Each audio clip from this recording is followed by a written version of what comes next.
Okay, guys, so I have a lot of people ask me about leaving a horse set and what do I do when I come back to him. So I'm going to show you guys. So today's going to be ride number 18 on Capone, but I've been gone. He's had a week off, okay? No contact. He's burnt no calories. He's just been standing in the pen eating for a week, and obviously it's been colder. He's got a lot more hair than when I left to go to Ohio, and so it's definitely colder this morning. A lot of things are going to be different, but leaving this horse set for a week, I'm going to show you what it's going to look like for me today to get his mind back prepared for me to put the 18th ride on, and things that I'm looking for on the ground. Now, I don't always work them on the ground before I get back on them. Kind of depends on the horse, probably how many rides they've had. But I'm going to show you guys what it would look like for me to go at him on the ground today, and specifically what I'm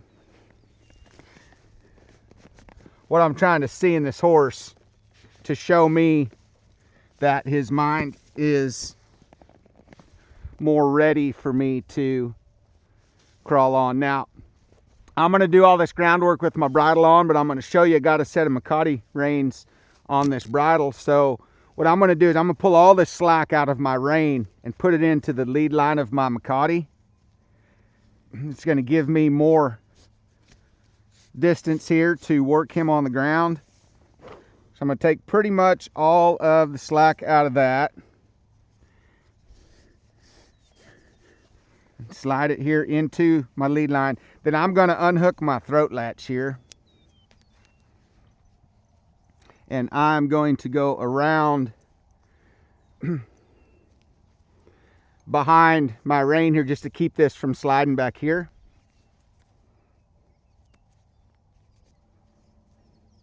Okay, so now I've got him set up where he can make a little bit bigger circle.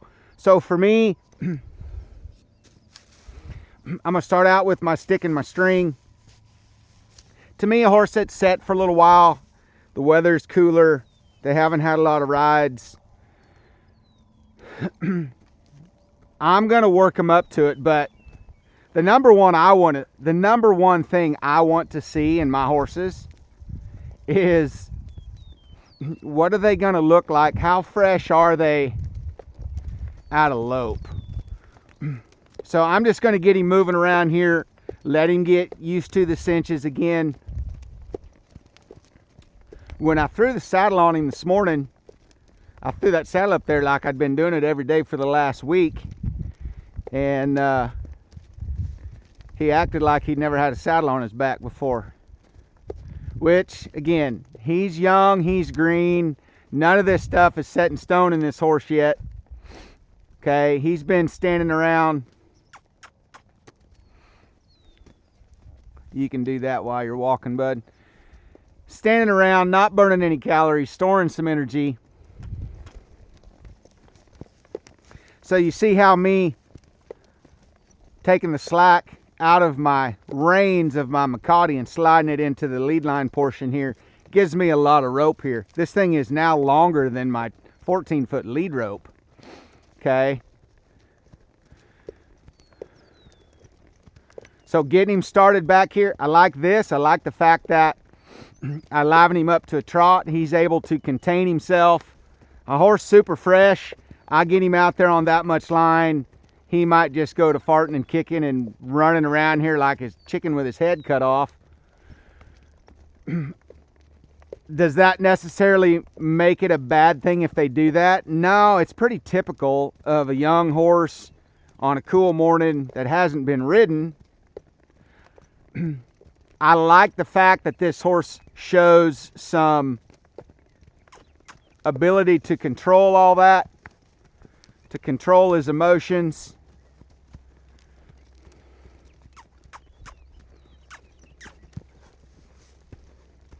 Lope's off here. He's not too energetic.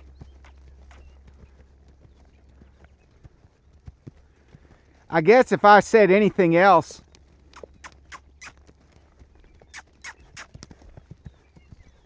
you got a young horse that doesn't have a lot of rides, what I call a lot of rides, 90 days to me, I don't know that I'd call that a lot of rides. And if you're a more of a green rider or a non-confident rider, that's going to add to the whole mix. The number one thing you want to see them horses show you is what's their mind look like when they're loping around.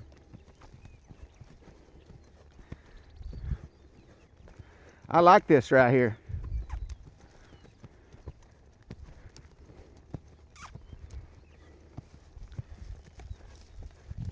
He's surely not acting like a goofball running around here. Now, with me doing my groundwork with my Makati rein on here, for me to go to the other side, all I'm going to do is take the lead line and I'm going to run it from the inside to the outside through the ring on the offside, on the right side of my horse. So then when I send him the other way, it will allow me a little bit easier to tip his nose to me on this side. It's not going to feel exactly the same to him because my lead line, standing on my string, my lead line is still attached to the left side of that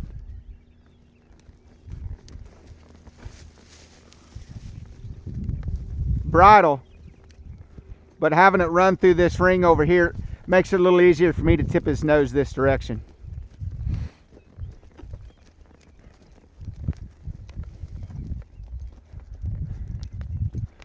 We're going to slide over here just a little bit.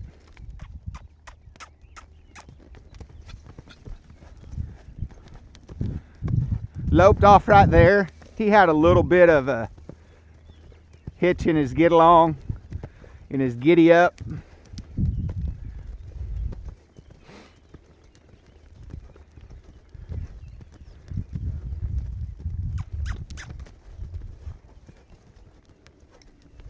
So, something to think about is on these young horses that have been sitting for a little while, could be a couple days, could be a week, couple weeks, a month, 2 months or more.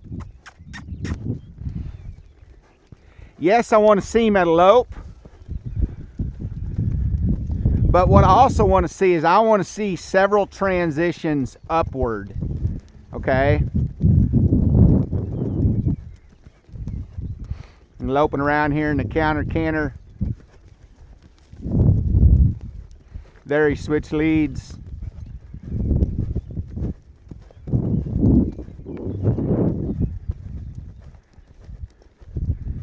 What I mean by I want to see several upward transitions is I want him to show me, let's say, a half a dozen times what it looks like for him to transition from either a walk or a trot, either one, up to a lope, okay? That energy that I'm asking him to bring up to get himself up to the lope, I want to see that half a dozen times.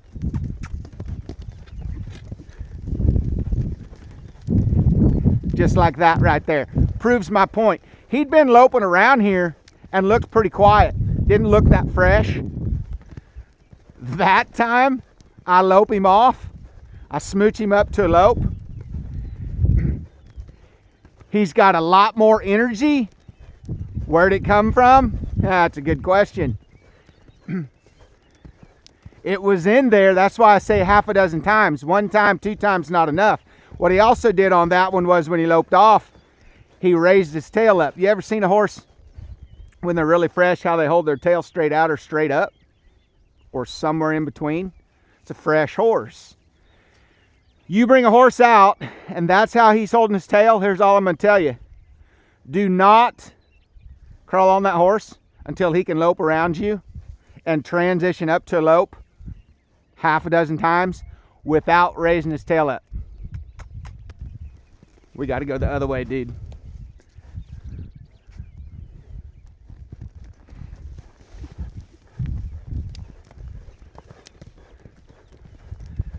So he didn't hold his tail up as much right there. He didn't take off with quite as much life that time. He's already slowing down, but it was still more than what I had seen the first couple times I loped him off. Okay, again, I can learn a lot about this horse in that upward transition, where his mind's at, where his emotions are at, where his calorie level is at. What I mean by that is his life, his energy. So I got a horse over here at the neighbor's walking up to the fence. Now all of a sudden, I got this horse that's fresh, holding his tail up, looking at that other horse. I give him one of those.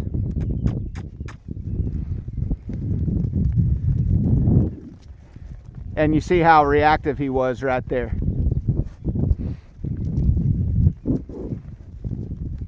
Okay, holding his head up, really looking over there at that other horse, trotting around there with a little bit more spring in his step. Okay, I'm not going to say that's bad, but I'm going to say that's all stuff that I promise you I'm going to notice. It's my job to notice that stuff. Okay, all that stuff means something.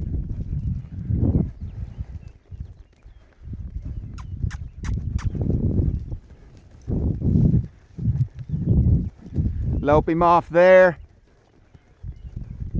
I'd say much more contained.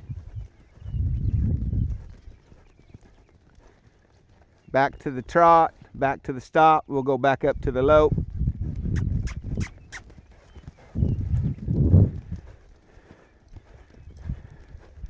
Much more contained.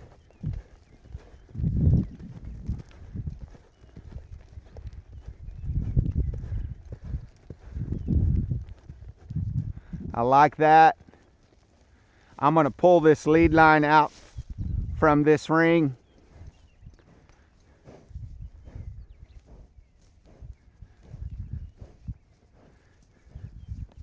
Lope him off one more time this other side.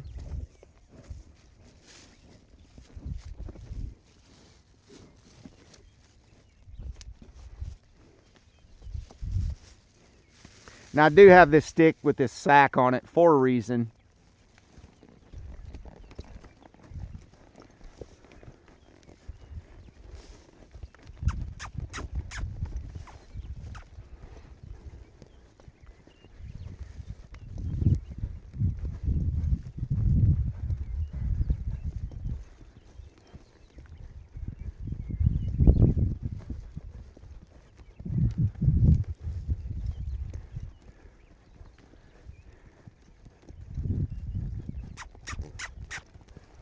There's my left lead. Much quieter. Pulling on me just a little bit right there. Okay, now I'll show you what my idea with this sack is. One more thing that I would say to you, again, on a horse that's sat, hasn't been rode, hasn't been worked, maybe they're pretty green, they don't have a lot of rides, those horses are going to have a tendency to be a little bit more reactive to noise and movement. That's what this represents. Okay, all I want to do is get him in here on a little bit shorter rope, and I'm going to make some noise and movement with this sack up here like this, and just make sure that the noise and movement of this sack isn't going to cause him to be overreactive. Or I maybe could say it this way, instead of me thinking the sack's causing him to be overreactive, it would be more his mind, his emotions, the fact that he's stood in a pen for a week, he hasn't done nothing. His energy level, his fuel tank is more full than it's been because we were riding him every day. Little things like that make a difference. We'll send him around here once this time, or this side with this sack, making a little bit of noise and movement up here. He's a little bit more reactive to it on this side than the other side, but this horse has always been a little bit more sensitive about stuff on this side, so that's nothing new to me.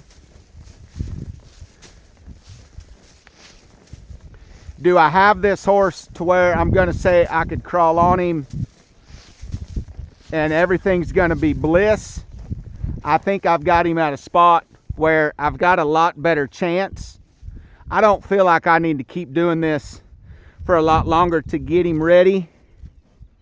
Okay, I feel like I've pretty much got him ready, and he's shown me that things look pretty good.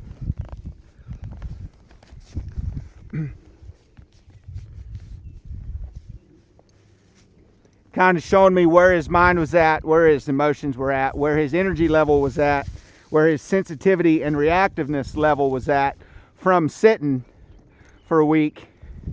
Again, I want to see those things before I crawl on, so I have an idea of what I'm dealing with. I'm not against just crawling on, but all I'm saying is if I do that, then what I'm saying to this horse is I have the confidence and the knowledge to deal with whatever comes up, whatever you bring out from the saddle. Because in my mind, if I'm going to start in the saddle, then let's say I get on and I ride him for a few minutes and things get out of hand and I got to get off and go at him from the ground. I'd have been better off to just start from the ground to begin with, because I'm not real big on my horse being able to do things while I'm in the saddle that would shake my confidence so much that I felt like I had to get off to deal with it. I don't want my horse to see that from me. So if there's a chance of that, you're better off to just start on the ground than to crawl on and try to get by it. Something comes up, that horse's energy level's just too much, he's just too reactive at the moment. So you feel like the only way you can survive this is to get off because you don't have the confidence to sit up there. You're afraid you're going to fall off and get hurt. If you look, you can see how his nostrils are moving. Get one's nostrils moving like that a little bit. I haven't worked him that much. He's got a little bit of sweat, but not much. So I can see what's in there, so I don't just find out he's got so dang much energy when I crawl on he can't control himself. Good job, bud.